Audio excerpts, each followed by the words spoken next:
Welcome back to the Brew Crew Podcast, everyone. This is episode 202. Great to be back. Plumbing's coming along. And the t-shirts, those are also coming along. And I'm glad that we brought it up. Did we mention that it would be a good shirt? The Carriage House Now with Plumbing.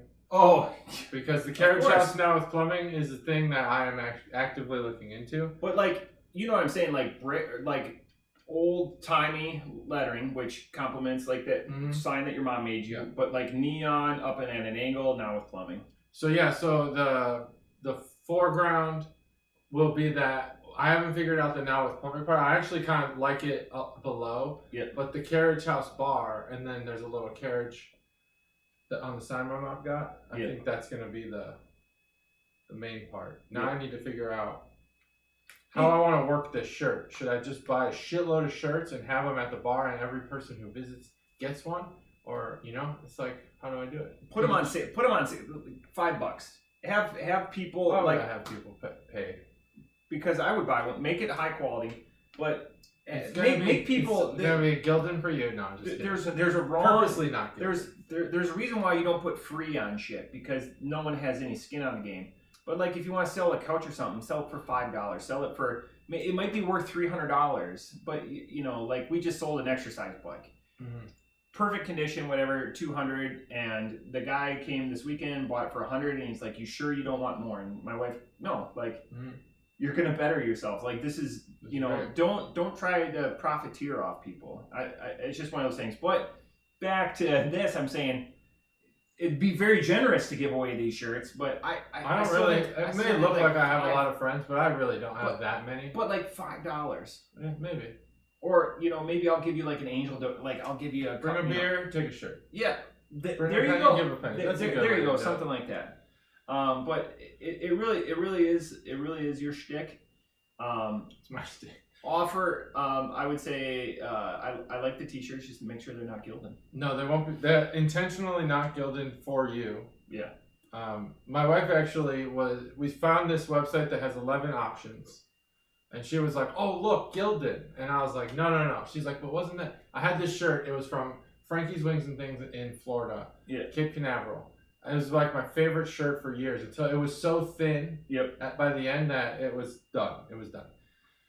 I've been looking for this, and I don't even think they make this type of shirt anymore. Right. I don't remember what it is. Hefty or beefy or something. I don't misalign my Gildan. So Gildan makes multiple, but if it's too affordable and it's Gildan, it's going to be that heavy cotton that just like suffocates you. I barely want to feel the shirt on my body. Because there is still something to be said about being covered, but also being comfortable, like with that. So, yeah. Anyways, that's just you know, it's like coconut, kiwi, and watermelon in a beer. It just has no place. Okay, I've got some beer stuff. Can I get to the beer stuff? Let's do it. Okay, so last week I told JT the week before that I wanted to do something. So I have a lot of things off the top rope. Everything burping. Sorry, Stacy. Have gimmicks. So Pat told me and Chuggalo Pete when we were at the store to buy this gimmick.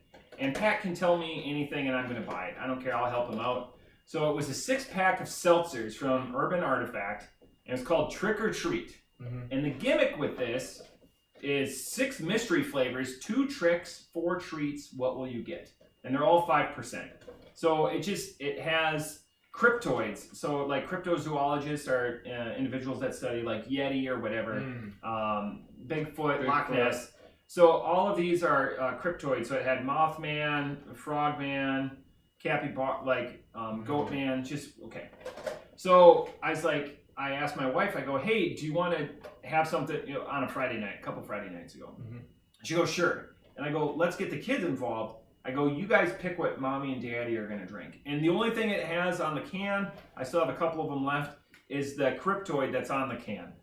And I shit you not, 2 tricks, 4 treats, the girls picked the 2 tricks for us. Abhorrent. Oh, worst things I've ever, the one was an immediate drain pour. That was my wife's. Mine, I was like, maybe this one is just a treat for certain people. I'm not saying like orange or, I would drink a 12-pack of Bud Light Orange before the one beer. But if you see this, or if you see any gimmicks like this, please buy it, because again, $2 a can. It's hilarious. Put it in like a mystery cooler. These beers would have been perfect for a mystery cooler. Give them to a guest. This podcast started all because of conversation. This is sure to be a conversation starter. I've had 3 cans from here. Again, the two treats, or the 2 tricks on Untapped. Don't look at my Untapped before you buy this. If you do, it's incredible. The people are insulted. Like, are you willing to describe the flavor, or you want to? The one was pure sulfur. Oh, okay. And then the other one was meant to be crap. I'll look it up, okay. But I can dance for a second. But anyways, it took me a while to figure out where it came from, and it was Urban Artifact. Oh, because that's why it's like, how could they make something so abhorrent? Yeah. But again, that's a part of the gimmick, is to do, and again, it's meant to be. I mean, obviously they're not trying to poison you or anything like that. And the other one is, unless you are poisoned by sulfur. Unless you're or poisoned the taste by sulfur. of sulfur. Oh, the other one is licorice and star anise. Oh. So, and mint. And mint. Yeah. Perfect. So anyways, excellent. Again, fun gimmick, $2 a can. The price point, again, $12 for the 6-pack. That was awesome. The other thing is, we have inside information that we got. So this year, both our warm-up beers are Busch Blapples today. This is supposed to be the last year for Blapples, so if you see them, buy them up. But last year for Blapple. They're supposed to be price gouging. Some people are saying that they're price gouging, charging like $20, $25 a rack, like emptying their stocks. I've not experienced that. You go to Illinois, I'm sure they still have pallets full of it. I'm seeing that they're gouging people. So I'm gonna go. Yeah, I've had a couple of pictures shared with me with $20, $25 a rack. Dang. I've heard it from 2 different sources that aren't connected that next year is going to be peach. Thoughts? Love it. More than apple? No, but I still love it. Gross. I love peach. Peach has been great. It's a good flavor. Peach tea is awesome. Peaches are great, and I think they'll do it right. They're not gonna fuck this up. I hope so. The bar is really low because Blapple was an amazing surprise. But who thought among us who thought this was gonna be shitty beer? I did, and it wasn't. It was amazing. And I took for granted the first release of this. I was like, no way, man. Busch Light Apple, that's dumb. Right. And then I regretted it. Pleasantly surprised. Oh yeah. The first year I didn't get very many, and you gave me one. Yeah. One of your last ones, I believe, and yeah. I was so honored. And I drank it ice cold, and I was like, holy shit. Like, that was the realization that, like, they're onto something here. Yeah. I think it'll be the same with the peach. I think they're going to try to recreate that first time feeling. Interesting. And I think it'll be good. Would you rather go with peach or Plapple, or would you rather have another year of apple and know what you're getting? That's a good question. You know what I'm saying? Yeah, Give up the unknown. Because you prefer peaches to apples, right? Maybe a little overlap.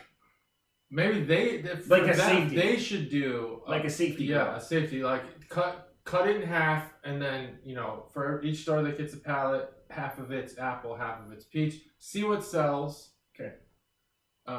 And see what people are saying about it on the internet. On the spot, if you could tell Busch right now, make it with this fruit, what would it be? If they called JT up on the Blapple hotline and are like, because Mountain Dew would do that with flavors. They're like, pick the next Mountain Dew flavor. Yeah, or the Lay's chips. Yep, or the Lay's chips, the mystery flavor. I have to say keep apple. I really don't think I could beat it. I don't think you could beat it. Peach might not beat it either. Probably won't. Interesting. But I think it'll be good. It'll be worth it. But man, apple's great. Yeah, there's no have a gimmick. There's have a gimmick again. Have a gimmick, and they have it, and now it's gone, and it says limited edition, and they're not fucking around. Yeah, I still don't believe it because I why, but maybe the scarcity. I don't know. They obviously know more than I do. Their campaigns are fantastic. God, it's hard to beat it. Their marketing is stellar. And I saw a Busch Light commercial during a football game for the first time, I think, in my life. Yeah. This weekend during the Bears-Packers game, there was a Busch Light commercial, and I think that's a sign that Anheuser-Busch is willing to pay to replace Bud Light during a football game. That's a pretty big deal, I think, for them. Right. I think that's a sign. Because that market share is precious between Miller Lite and Busch Light, and Coors Light is around, but yeah, interesting. Yeah. Did you have a beer story also? Well, I went to the beer. It's called Beer. Excellent, aptly named. There's more to it. A celebration of Dayton Brewing at the Yellow Cab Tavern. Yeah. First time I'd ever been to Yellow Cab. Fantastic environment. The wife and I wanted to go. She's still not fully recovered, but she slow walked it. Gutted it out. She did. She gutted it out. There were benches to sit on, so that was good. It was like she ran the marathon, so people thought she blended in. Yeah. Because the marathon was this weekend. Yeah. So there was a lot of people cutting. Yeah, it was this weekend, out. but there was another beer event for the marathon. Yep. That was the after party. It was at the Green. We did not go to that one. The Green was a freaking mess. Absolute zoo. You went there on Saturday? It took me 15 minutes from when I got into my car to just get turned out of the Green. You went there for the beer? I did not go there for I was there for another event, but it just happened to be there, and it was my boss lives at the Green and was overlooking. Yeah. What a zoo! What a zoo!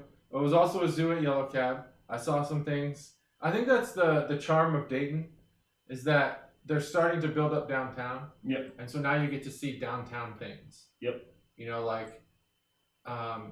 I've always been a fan of find the bathroom, but there's every case where I just gave up was always downtown, Chicago, Dayton, whatever. And I saw a lot of that this weekend. A lot of people peeing between cars and stuff. Oh yeah. Women too, just full, whatever. And not homeless people. No. These are upstanding Yellow citizens. Cab customers. Or customers of the beer fest. So I know that Ale Fest hasn't been around for a while. They did a phenomenal job, I thought, with mimicking that environment. Yeah. So this was the conclusion of Dayton Beer Week. So they moved to Dayton Beer Week because they didn't have the hallmark.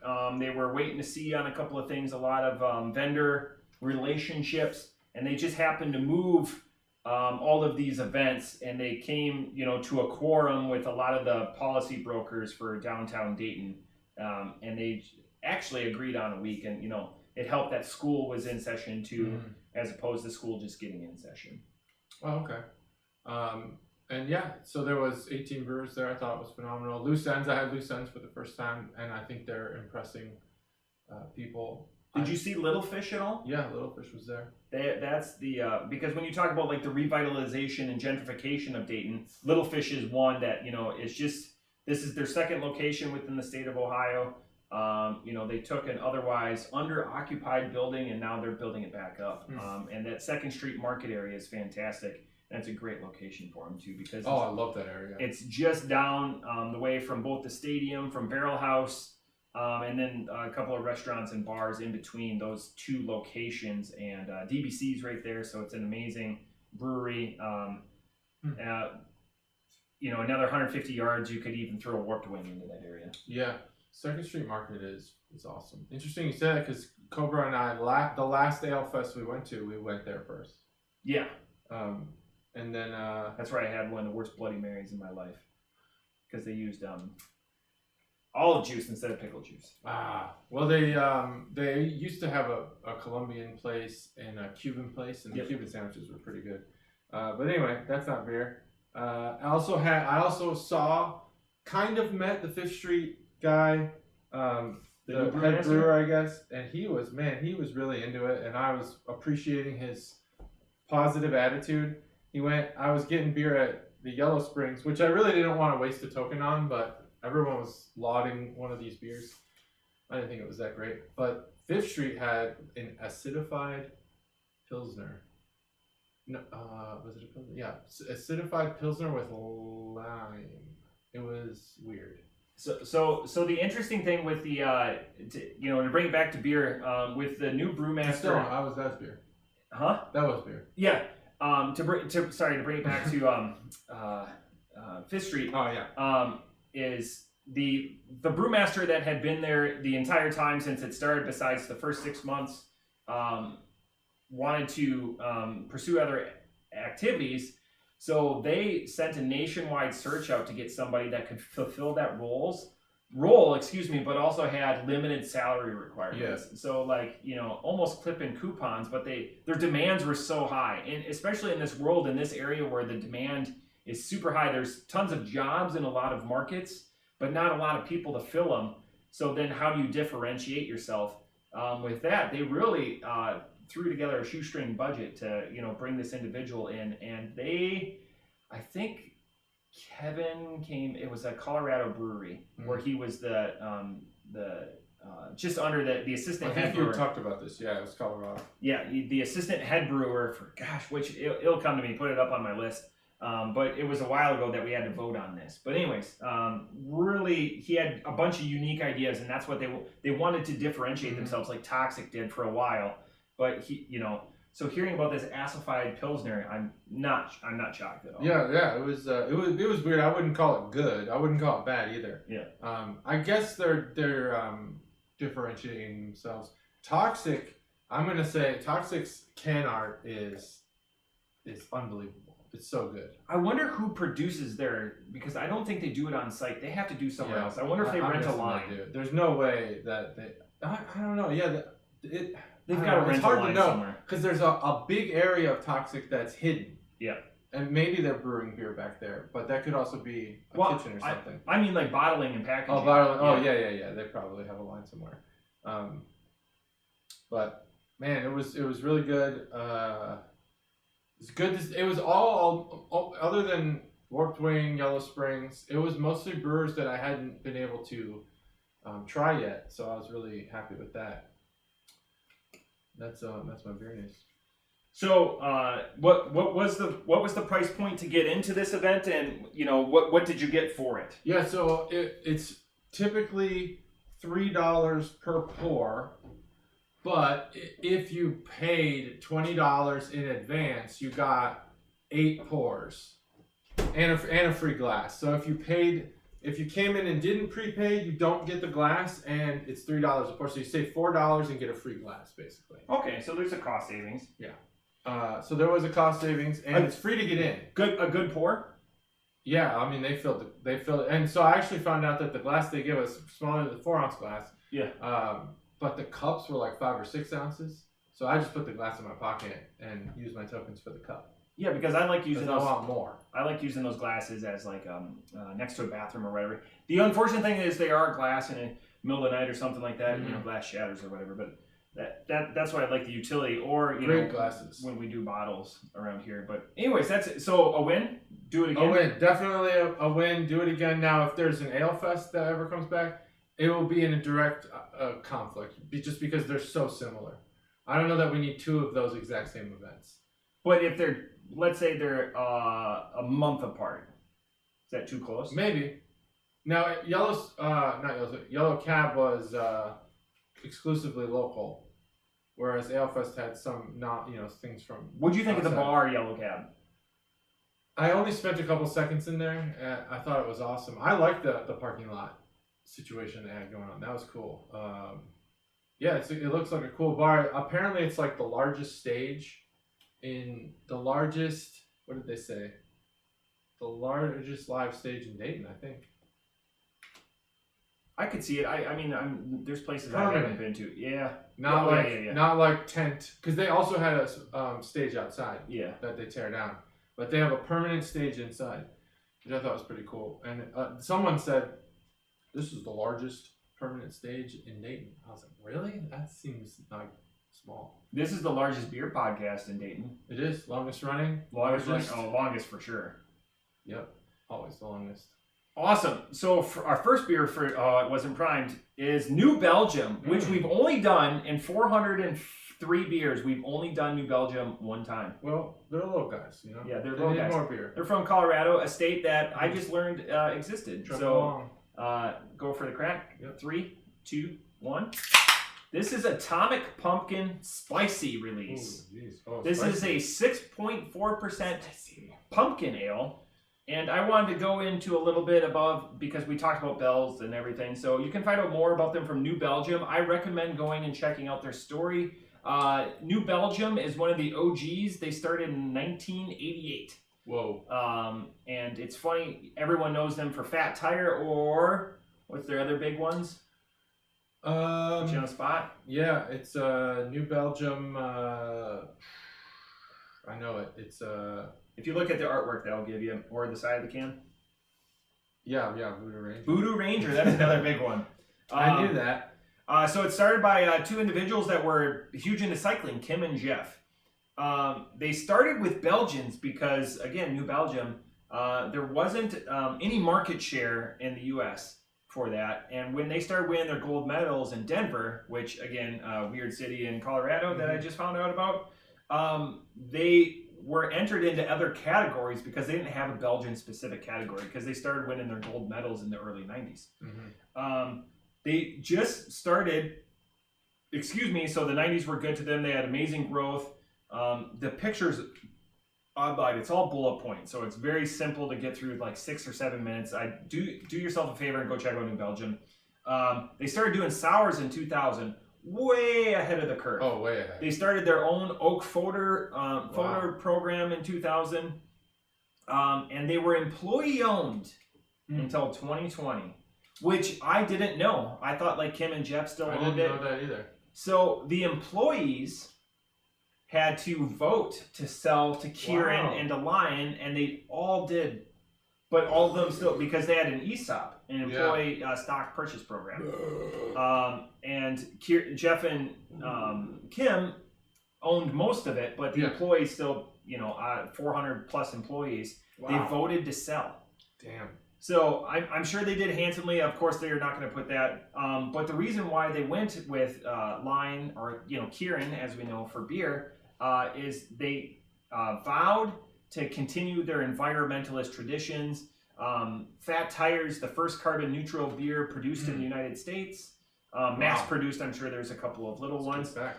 They do a lot of solar initiatives. I mean, everything is great from being employee owned, and the employees all voted to sell to a much bigger company. And again, most of the employees still stayed on.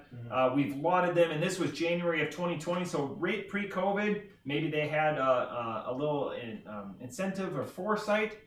And then most of the employees stayed on, good for them. But the fact that, they had all of these things that they started, they started Belgians in the U.S. They started sours in the U.S., or being one of the OGs of all of it, while being an OG of craft beer. So we hadn't done a lot of pumpkin beers. I was excited that we had to start going through some of this.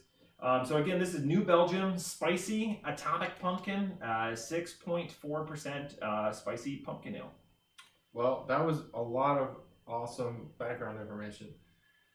Fat Tire, in my opinion, was the original beer to hate. If you weren't a craft beer person, the craft beer person would come into your life and want Fat Tire. Yeah. And then you'd be like, what the fuck are you drinking? And it was like everyone wanted it because that was like the one back then. And I just felt like, oh man, I don't know. I felt like it was a symbol. When something becomes cool enough to be like the symbol, like JT, it's not cool anymore. No, you're like cool. JT, like JT. I don't know. It was weird. Fat Tire, but I still have never had Fat Tire. Really? Now I have had other New Belgium beer, but not that one. So Atomic Pumpkin. This is an interesting beer. Well, let me do the usual. The huge? The huge. Give the people what they want, JT. The people want the can art. People there want it in is. the can. They do. That's true. That is their right. All right. This is Can Burner segment brought to you by Chuggalo Mom. So this is your typical Voodoo Ranger type of can art, the skeleton. He's got a gold tooth. This time he's wearing kind of like goggles, but they still have the illusion appearance of glasses, but they could be goggles. wearing a winter. What are those types of hats called? Like the cousin Eddie hat from Christmas Vacation. Yep, I don't know. It's got a green mohawk on it. He's wearing a leather coat with spikes on the shoulders. Got a pumpkin patch on the arm, and that pumpkin appears to be vomiting pumpkin, which makes sense. Because inside the head of a pumpkin, which a pumpkin really is only the head, there's just more pumpkin. You got a skull button on his leather jacket, and he's wearing an ascot that has holes in it, like it's been chewed up by a rodent or by time, maybe decomposition, because he is a skeleton after all. And it's on the orange with an orange background, which I do like. This can does stick out. Was this in a box or was this a can on the shelf? Box. Box. Well, this can would stick out because it's orange. And then it has special crossed out and spicy written above it. That's cool. So that's the Can Out Butter segment brought to you by Chuggalo Mom. Oh, it also has earmuffs or headphones. I can't tell. So that's it. Now the beer itself, I will say that the pumpkin on the front end of this beer is very good. Like very good. Really, all of the pumpkin beers I've had, I have expected them to taste like the pumpkin in this beer. And for the most part, they all fail. So for that, the pumpkin's great. The pumpkin in this beer is phenomenal. It's all on the front. There is no flavor to the spiciness that I can tell. It is just spice. It's let me see if I can tell. No. The pumpkin is so good in this beer. It's exactly what I want. It tastes just like pumpkin pie. It's got a sweetness to it, as if it was mixed with maybe a lactose or a sugar of some kind. And it's right. The pumpkin in this beer is right. Whereas, I don't know, Pumpkin, for example, I've never been a fan. I wish that I had the non-crossed out version because I don't really like spicy beers. And in this case, I think that the spice decreases the enjoyability of this beer. Not that it's too spicy or anything. It's totally fine, totally manageable. Even for someone who doesn't like spicy stuff. But the pumpkin is so good in this beer that I think that they've put something behind it that I don't understand. I don't get it. Like, are people asking for this?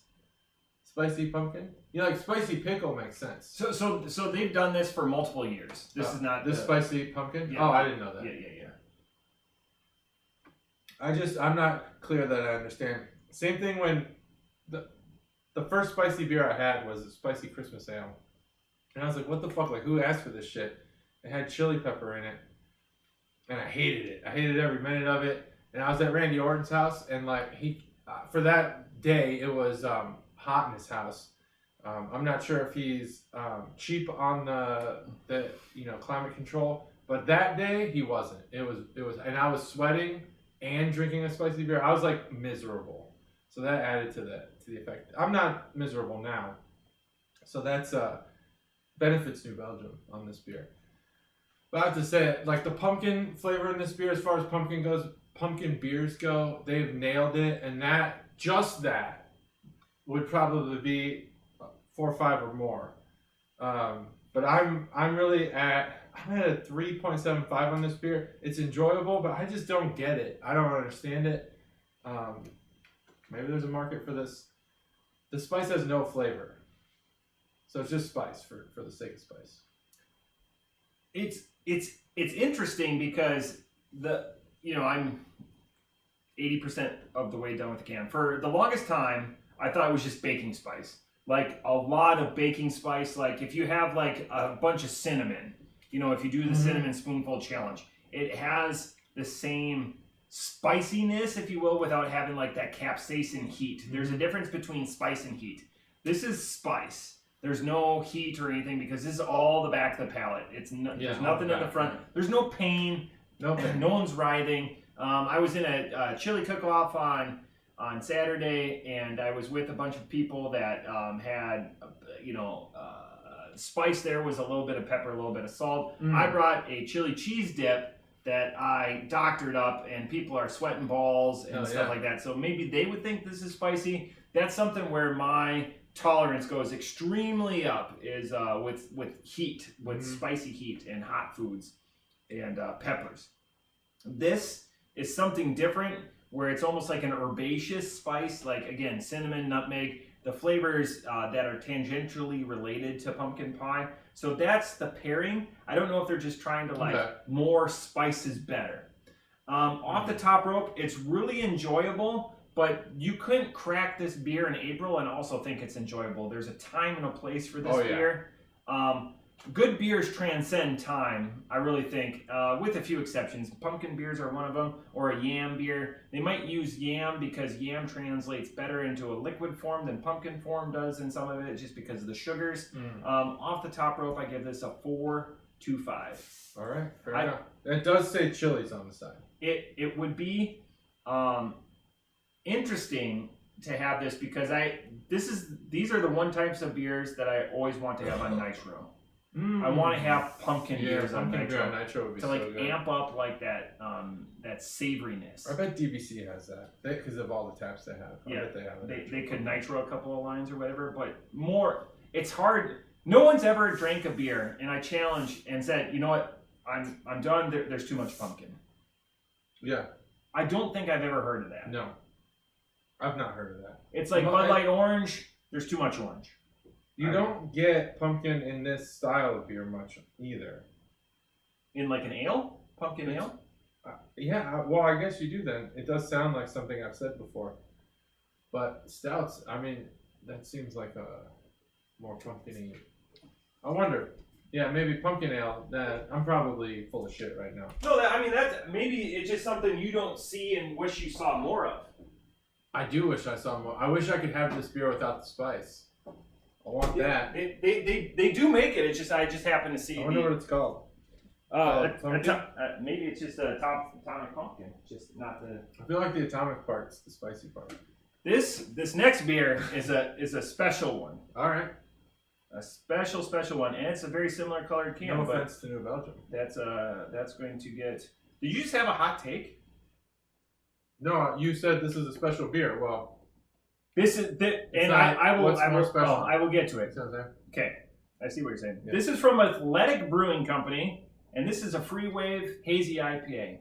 And I decided to have this beer today because this beer comes in as a resounding 0.0 alcohol content. Whoa! So a long time ago, back in the history of doing the podcast, back when we were under a different name, we had a brewery that turned down an interview opportunity with us when Cobra was still with us because they didn't want to promote, quote, frat drinking culture. I remember that.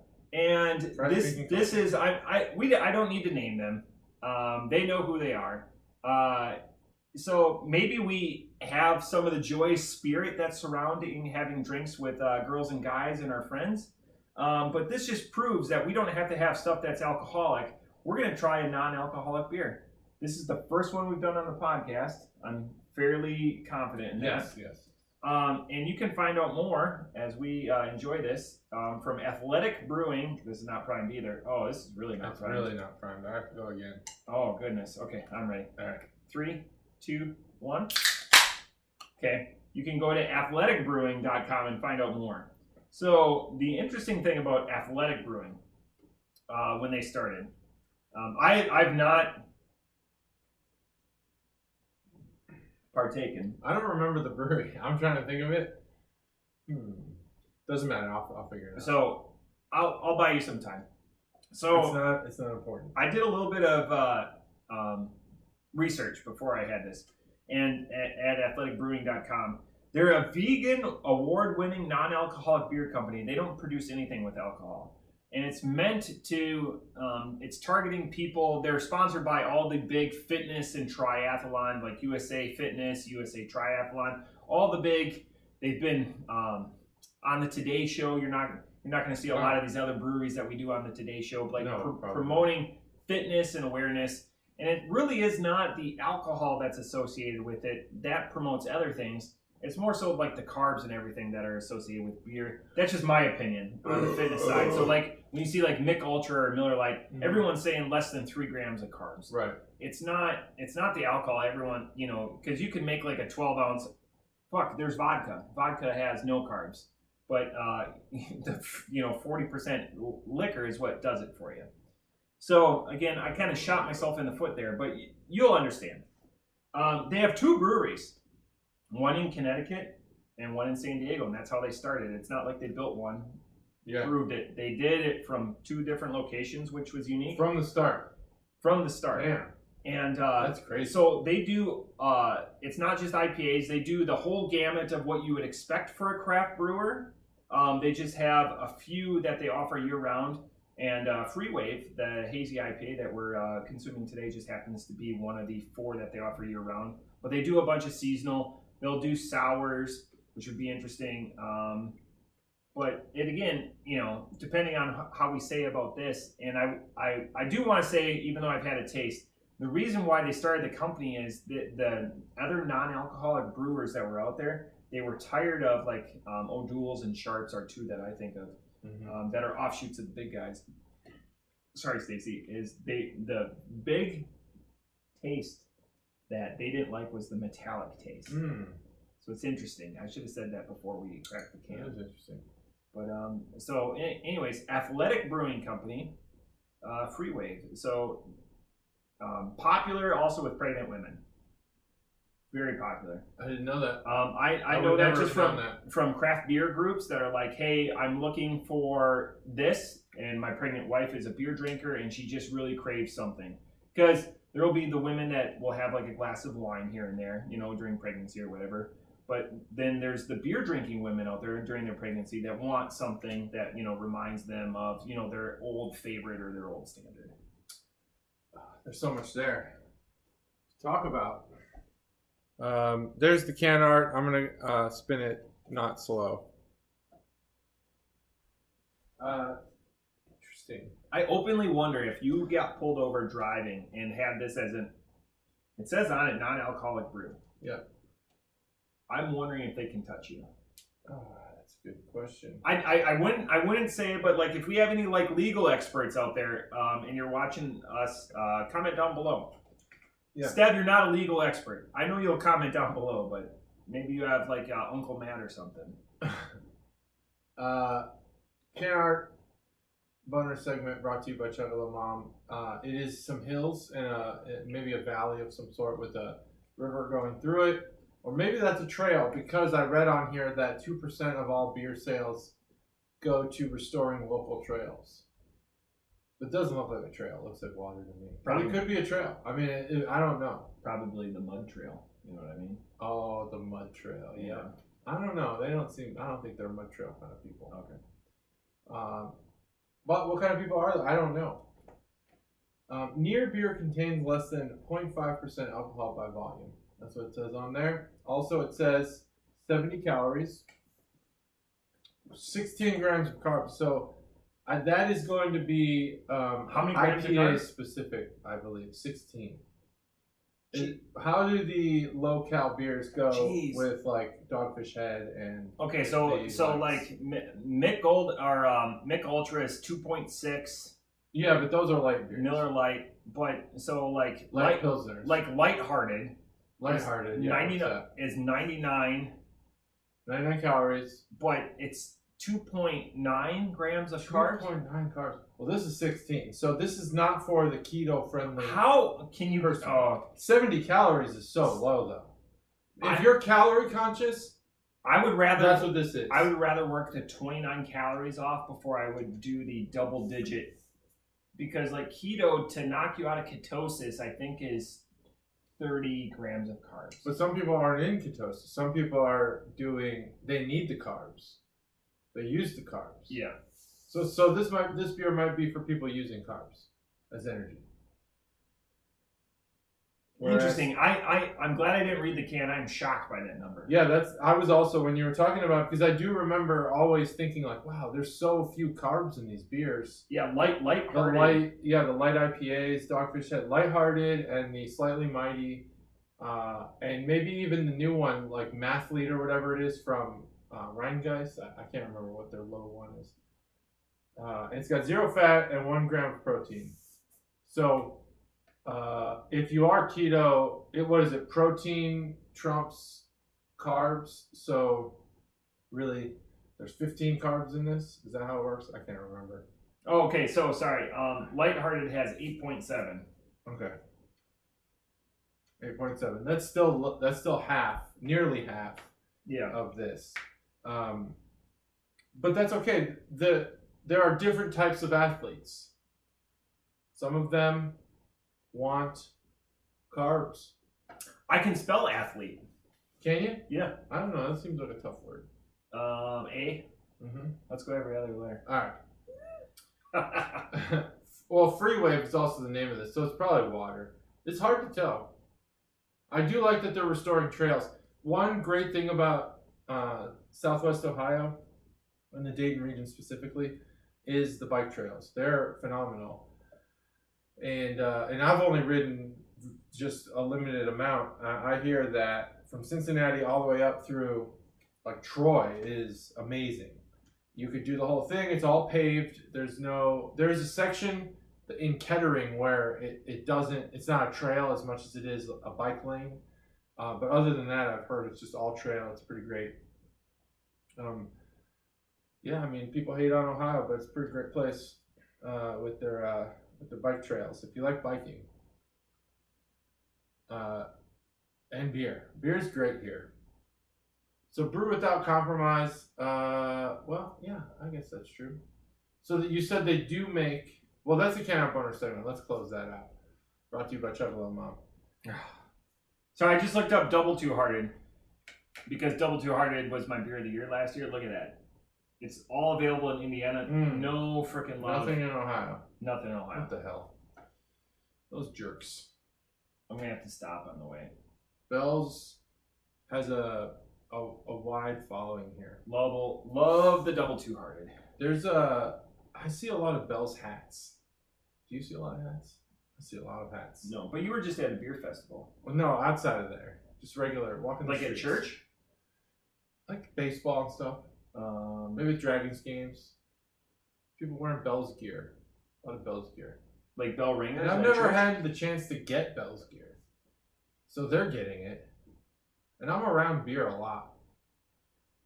And I didn't see it. Yeah. Anyway, I think I should have some Bell's gear. So this is a vegan product.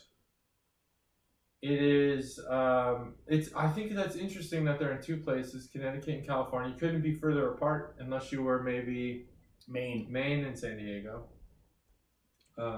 Or the tip of Alaska, the Aleutian, right?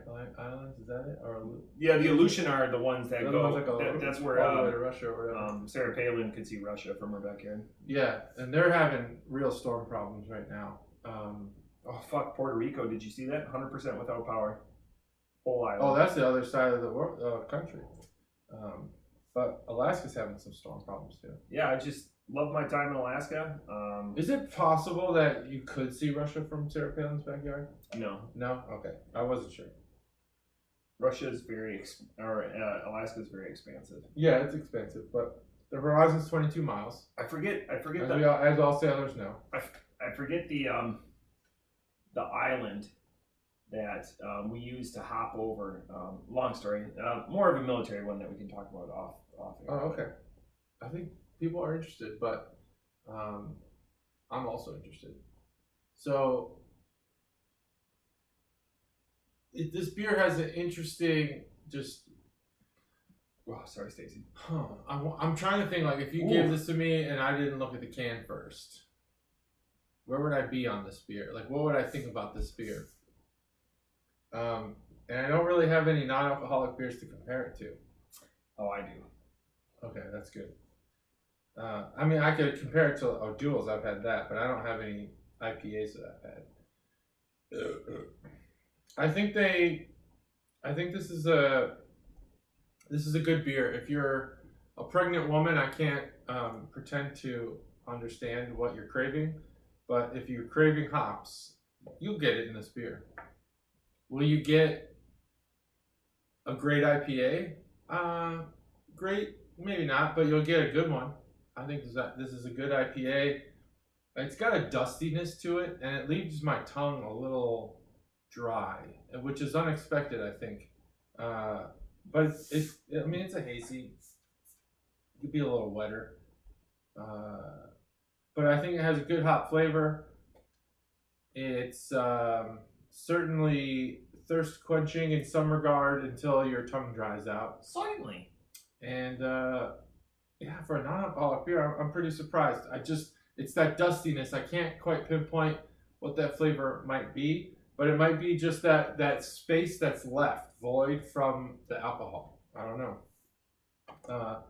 I don't hate this beer. I think it's actually pretty good, very drinkable, somewhat crushable in some ways. I think this beer is a final bounce around here, 3.75. Awesome. So, off the top rope, there is a time and a place for a beer like this. I can think of a time in my near future where I'm going to throw this in. Like if you're going to sustain, but you still want the taste, and you still want to keep up with the bros and the broettes, this is 100% sneak it in. Because you throw this in a koozie and no one's going to know it. I mean, it does say non-alcohol, but no one's looking at your can. It doesn't look like any sort of pop can. It's awesome. The calorie count is nice, so there's nothing regrettable there. For the pieces that they're given, they do a masterful job. It's interesting because the metallic taste, I can taste it in this one, but it's nowhere near what like Sharps or O'Doul's. There was a few opportunities I had growing up where that was available, and that just tasted empty, like sadness and regret. This isn't there. They do a masterful job of bringing home their mission to make an enjoyable experience without the alcohol content. The carbs are there, but again, that's only a small set. The calories are way down. The calories are less than a Mick Ultra or a Miller Lite. So kudos to them for getting that down, but having that boldness and that flavor profile, because as we all know, it's hard to make a low-calorie IPA. Lighthearted, Mathlete, Slightly Mighty, they do it too. But those are OGs. Those have been brewers that have been doing it for a long period of time. Yeah. Athletic is rather new to the game, and they specialize in non-alcoholic beers. So for that, I'm gonna be in the tire swing with JT swinging at the beach on Free Wave here. Off the top rope, I'm also at a 3.75. Swinging at the beach. You can. There's a time and a place for this. Like again, if you want to sustain, throw a couple of these in your cooler, and you're like, I just need to slow down a little bit while still hydrating. I like that. That's great. That it just throw a couple in. I've been looking for that for a long time. The sustain beer. Yeah, because I mean, you can do it like on, again, like if you want an IPA or whatever.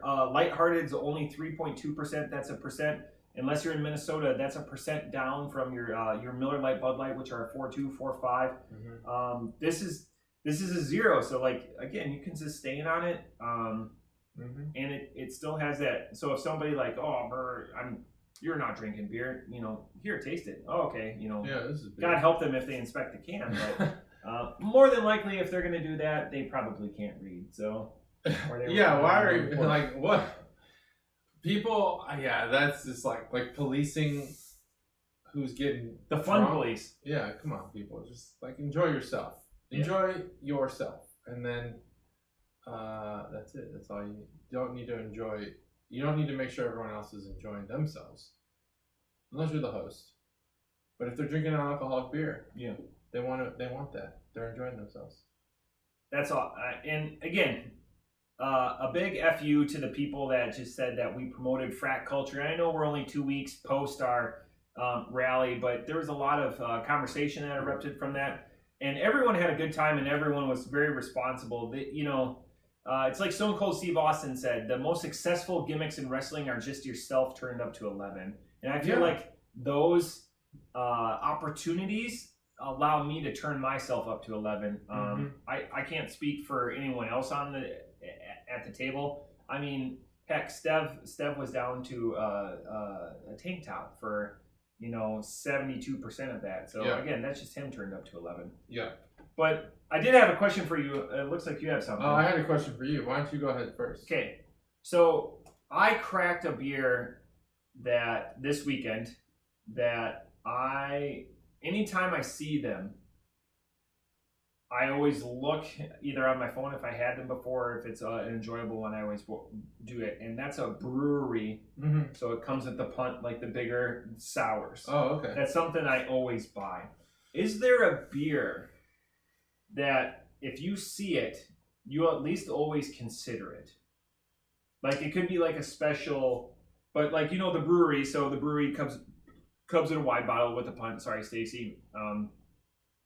And they make sours. And it's always, releases, multiple year releases or whatever. And I just happened to have one in a cellar, play date plus parents. So I was like, all right, I'm going to bring something special. And then I brought a 120 minute too. But is there something that JT, every time he goes to Binny's or Pat's or something like that, and you're always on the lookout for this? Well, there because it's consistent. Yeah, there's 2 breweries locally and then one non-local that I'll always look at all the options. Branch and Bone. Yep. Nowhere in particular, and 450 North. I'll look at the options, see what they have, and consider them. Toppling Goliath is up there too. Yep. But Toppling Goliath has mostly been. I've had pretty much everything I've seen.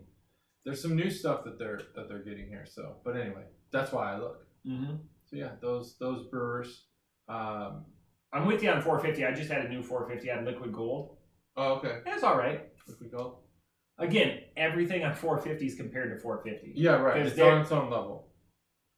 But yeah, I'll do those brewers.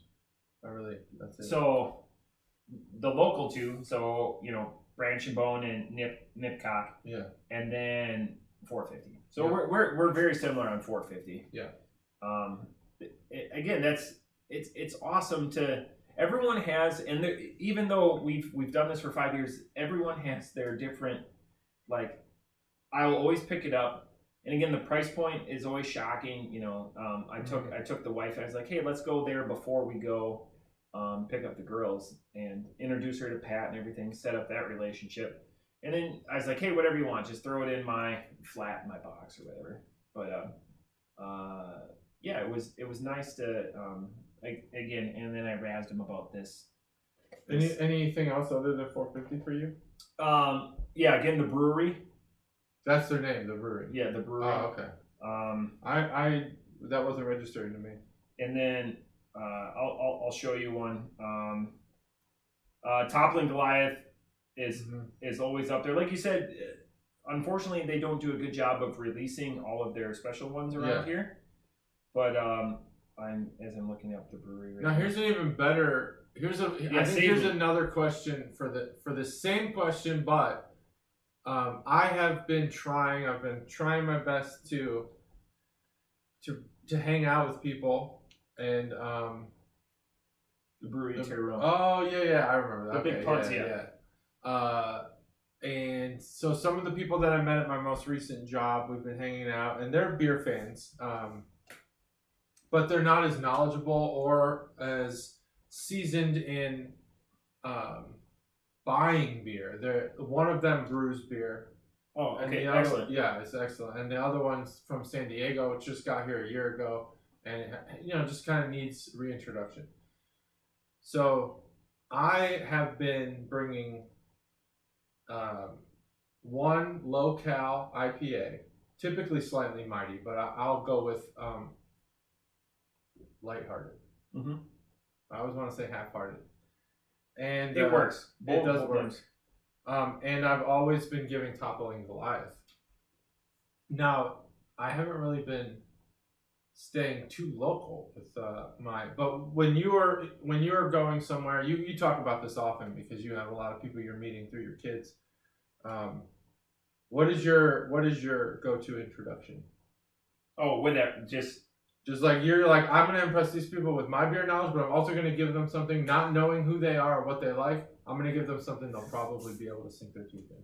So this is a individual for the kids play date / late night hangout. I grabbed 2 from the cellar. Okay. I fumbled. This individual asked me to go to Southern Ohio, and I was like, that's weird because they have a small child like we do, and I'm like, that's weird. Usually they don't like taking. So it would have been us and 5 kids out. He's like, no, I was just asking you, and I was like, oh crap, I've been gone the last 2 Saturdays. Yeah. So I was more like, and we organized this at gymnastics. So he's come to the house and just drank whatever in the fridge. Not a lot of people get to see the cellar, so I was like, I'm pulling 2 specials out of the cellar. Yeah. But he's had stuff on the podcast before we have. I'm just like, just don't tell me what you think. Yep. Because I don't want to be influenced. So to answer your question, the rally, the wagons, it's not. He's one of the. There's very few people are. I'll drink whatever's wet, and I will enjoy. Yeah. I will enjoy. So again, I rewarded that behavior with a brewery and then a 120 minute, and he enjoyed them both. But it's interesting hearing somebody that doesn't talk for an hour and a half every week on a beer podcast, like the flavors and everything. And I go, oh, this one, this is what I would pair it with, and this is how I enjoy this one. And he enjoyed them, and we split both of them. But it's interesting watching like them sit there. And the wheels are turning. Yeah. What is this? Like what is? And it's like, where can I get this? And where can I get this? And I go, that one you can't buy in Ohio, and that one I bought in Wisconsin. So, so if you really enjoy it, it's not a good time for you. Yeah. So Steph is the kind of guy who does like, I'll drink what's wet. Steph's a wet. He'll try anything, and I appreciate that. With these people from my job. One thing they told me was, we don't like sours, but we like ciders. And so I was like, okay, I'll find. You don't like the sours you've tried. Yeah. That's your problem. I'll find one you'll like. Sours are very polarizing. And then the other one said IPAs. Now, anybody who says IPA to me, okay, if I text them, hey, what do you like? I'll bring some beer to share. If they say IPA, I'm bringing pseudo soup. No matter what, unless they say they've had it. I'm bringing that because that will get them like, oh shit, there's beer out there that can change my life. Because it's outside of here. Because normally, like back home, I'd bring truth, but you want, oh hey, you want a little bit of story, a little resonance with it. Yeah, there's some of that, and there's also, it's a standard, so they'll be able to find it themselves. Yeah, and I mean, it's really good. But so I actually, with this particular group, I had some of the Toppling Goliath strawberry shortcake sitting in my fridge and just gave them that, and they were like, holy shit. Yeah. I didn't know that beer could be this good.